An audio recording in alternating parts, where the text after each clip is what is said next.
اگر قریش امن کے لیے کوئی بھی شرط رکھیں گے تو میں بھی پوری طرح سے رحم دلی دکھاؤں گا، کیونکہ رسول اللہ کسی بھی صورت مکہ کو تباہ کرنے کے لیے نہیں آئے تھے، بلکہ وہ ہمیشہ کے لیے ایک ایسا سوشل سسٹم اور سماجی نظام قائم کرنے کے لیے آئے تھے جس میں اگر دشمن بھی آپ سے صلح کی اپیل کرے، سیز فائر کی بات کرے تو اسے مان لینا چاہیے اور امن کو ایک موقع دینا چاہیے۔ جبکہ قریش ہمیشہ کی طرح اپنی جہالت میں یہ سمجھ رہے تھے کہ شاید محمد جنگ کے ارادے سے آئے۔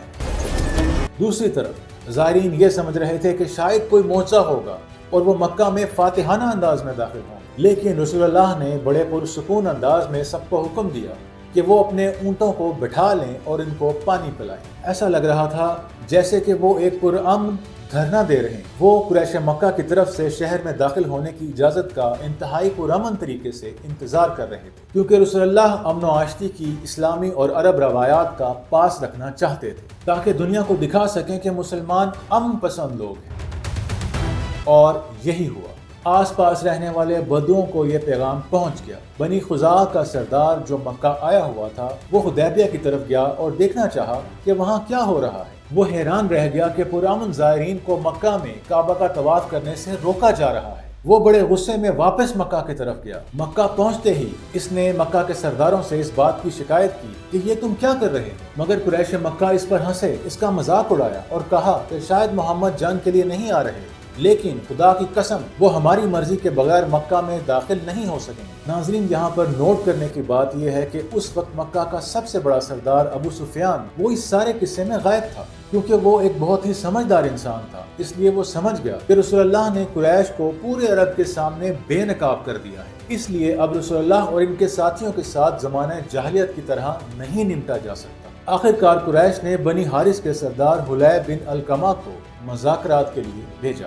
رسول اللہ نے یہاں پر ایک بہت سمارٹ موو کی۔ انہوں نے جیسے ہی حلیب کو آتے ہوئے دیکھا تو انہوں نے قربانی کے اونٹنوں کو اس کے استقبال کے لیے بھیجا، جو کہ عرب میں ایک طریقہ تھا اپنی پرامن نیت کو شو کرنے کا۔ اس نے جیسے ہی اونٹوں کو دیکھا تو وہ بجائے اس کے کہ وہ آ کر رسول اللہ سے کچھ پوچھتا، وہ اسی وقت واپس شہر کی طرف چل پڑا۔ اس نے واپس جا کر کہا کہ اے قریش کے لوگوں، کیا ہم نے اس دن کے لیے تم سے اتحاد کیا تھا کہ تم کسی کو اللہ کے گھر کا طواف کرنے سے روکو؟ اب یا تو تم محمد کو وہ کرنے دو گے جو وہ کرنے آئے ہیں، یا پھر میں اپنا آخری سپاہی بھی مکہ سے نکال لوں گا۔ قریش مکہ نے حلیب سے معافی مانگی اور کہا کہ اس کا کوئی حل نکالتے۔ اس دفعہ انہوں نے عروہ بن مسعود کو بھیجا، جو کہ طائف کا رہنے والا تھا اور مکہ کا بہت کروشل اتحادی تھا۔ اس نے آتے ہی بڑی حقارت سے کہا کہ تم اس طرح کے لوگوں کو لے کر آئے ہو اپنے ہی قبیلے کا سر کچلنے کے لیے، اور اس نے کہا کہ قریش کے بچے اور عورتیں بھی تم لوگوں سے جنگ کے لیے تیار ہیں۔ لیکن ساتھ ہی ساتھ وہ رسول اللہ کے ساتھ آئے ہوئے مسلمان زائرین کی رسول اللہ سے محبت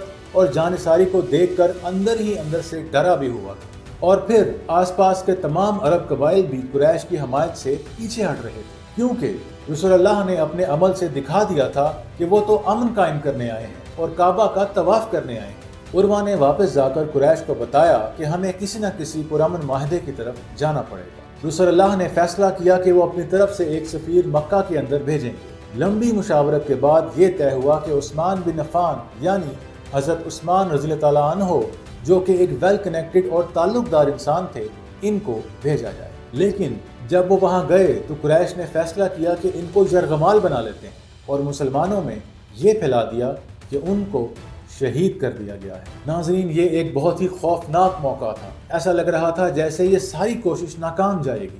آخرکار رسول اللہ نے تمام زائرین سے وہ بیعت کرنے کا کہا جو بعد میں بیعت رضوان کے نام سے مشہور ہوئی۔ لیکن جیسے ہی سب نے حلف لے لیا تو اچانک خبر آئی کہ حضرت عثمان شہید نہیں کیے گئے، اور پھر رسول اللہ نے سہیل ابن عمر، جس کو رسول اللہ ہمیشہ سے احترام کی نگاہ سے دیکھتے تھے، ان کو اپنے کیمپ کی طرف آتے ہوئے دیکھا تو وہ سمجھ گئے کہ قریش اب واقعی مذاکرات کی طرف جا رہے ہیں۔ یہ ایک بہت بڑی اچیومنٹ تھی کہ ایک تلوار بھی ساتھ لائے بغیر رسول اللہ نے قریش کو امن قائم رکھنے پر مجبور کر دیا۔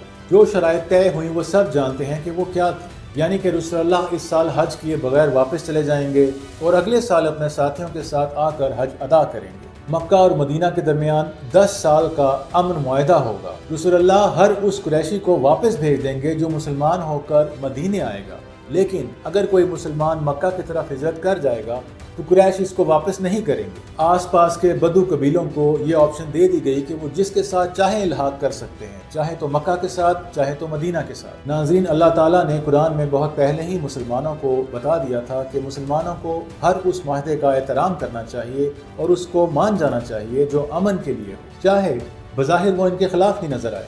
لیکن بہت سے زائرین اداس تھے اور ان کو لگا کہ ان کی انسلٹ ہوئی ہے۔ معاہدے میں یہ بھی تھا کہ مسلمان اب مزید کسی مکہ کے کاروان پر اٹیک نہیں کریں گے، یعنی کفار مکہ کے اکنامک بلاکیڈ نہیں کریں گے۔ مسلمان پریشان تھے کہ اتنے سالوں میں بہت سے لوگ اسلام کے لیے شہید ہو گئے اور آج ہمیں ان کے سامنے جھکنا پڑ رہا ہے۔ ایسا لگ رہا تھا جیسے بغاوت ہو جائے گی۔ حضرت عمر حضرت ابو بکر کے پاس آئے اور کہا کہ کیا ہم مسلمان نہیں ہیں اور یہ کفار نہیں ہیں؟ ہم کیوں ایسے حدت امیز شرائط کو مان رہے ہیں؟ حضرت ابو بکر خود بھی پریشان تھے، لیکن انہوں نے کہا کہ رسول اللہ پر یقین رکھو۔ اصل میں رسول اللہ مسلمانوں کو یہ سکھا رہے تھے کہ اسلحہ کے ساتھ جہاد کرنے کے ساتھ ساتھ نان وائلنس موومنٹ یا پرامن احتجاج سے اپنے مقصد کو حاصل کرنا بھی اسلام کے اصولوں میں شامل ہے، کیونکہ رسول اللہ چاہتے تو خندق میں کفار کی کمر توڑنے کے بعد وہ بڑے آرام سے پورے مکہ کو تباہ کر سکتے تھے، لیکن یہ اللہ اور اس کے رسول کی مرضی نہیں تھی، کیونکہ اگر مکہ گرتا تو یہ پورے عرب کے لیے ایک بہت بڑا نقصان ہوتا اور پھر مسلمانوں اور کفار یعنی اسلام اور کفر کو ایک جیسا سمجھا جاتا کہ اگر کفار نے ہمیشہ جنگیں کی ہیں اور وائلنس کیا ہے تو مسلمان بھی یہی کچھ کرتے ہیں۔ اور کفار کی اکنامک بلاکیڈ چھوڑنے سے رسول اللہ نے قریش میں موجود سمجھدار لوگوں اور باقی سارے عرب کو جیتنے کی ایک کوشش کی جو کامیاب ہو گئی۔ ناظرین، یہاں پر آپ کو جیسا کہ اوپر بھی بتایا گیا کہ رسول اللہ کی ایک زوجہ یعنی حضرت ام سلمہ ان کے ساتھ تھی۔ اللہ نے یہاں ان کو ایک ممتاز حیثیت دی جس کی وجہ سے ان کو بعد میں رسول اللہ صلی اللہ علیہ وآلہ وسلم کی ایڈوائزر کا لقب بھی ملا۔ تو وہ واقعہ یہ تھا کہ جب رسول اللہ نے سب مسلمانوں کو کہا کہ وہ کعبہ تو نہیں پہنچ سکے لیکن وہ یہیں پر اپنی عبادت کو پورا کریں، اپنے سروں کو منڈوا لیں اور اپنے اونٹوں کی قربانی کر دیں، بالکل ایسے ہی جیسے وہ تب کرتے اگر وہ کعبہ کے سامنے ہوتے۔ لیکن ہر طرف خاموشی تھی۔ جب رسول اللہ نے دیکھا کہ کوئی بھی ان کی بات نہیں مان رہا تو وہ بہت پریشان ہوئے اور ام سلمہ کے پاس اپنے خیمے میں آئے اور کہا کہ یہ لوگ میری بات نہیں مان رہے، جس پر ام سلمہ نے انہیں مشورہ دیا کہ آپ اپنے سر کے بال منڈوا لیں اور قربانی کر دیں، آپ کو دیکھتے ہوئے باقی صحابہ بھی یہی کریں گے۔ اور ایسا ہی ہوا۔ اور ناظرین، اس کے بعد وہ مشہور سورہ نازل ہوئی جسے سورہ فتح کہا جاتا ہے، یعنی وکٹری۔ ابن اسحاق ایک مشہور تاریخ دان بتاتے ہیں کہ لفظ فتح کا مطلب اور اس کی روٹ ہے اوپننگ، یعنی صلح حدیبیہ کے موقع پر مسلمانوں کو جو فتح حاصل ہوئی اس کی وجہ سے انہیں ایسے 2 سال ملے جس میں ہزاروں لوگ مسلمان ہوئے، کیونکہ اس سے پہلے مسلمان جنگوں میں مصروف تھے اور اسلام کو پھیلانے کا موقع نہیں مل رہا تھا۔ وہ موقع ان کو اب ملا، اسی لیے اللہ نے سورہ فتح میں فرمایا کہ جب اللہ کی مدد آن پہنچی اور تم نے دیکھا کہ لوگ جوک در جوک خدا کے دین میں داخل ہو رہے ہیں۔ تو ناظرین، حدیبیہ کے اس واقعے نے پوری دنیا پر اور کرسچنز اور یہودیوں پر بھی آشکار کر دیا کہ مسلمان اصل میں صرف مین آف وار نہیں ہیں بلکہ مین آف پیس بھی ہیں، اور اسی واقعے نے بعد میں فتح مکہ کی بنیاد ڈالی، اور وہ بھی بغیر کسی جنگ کے۔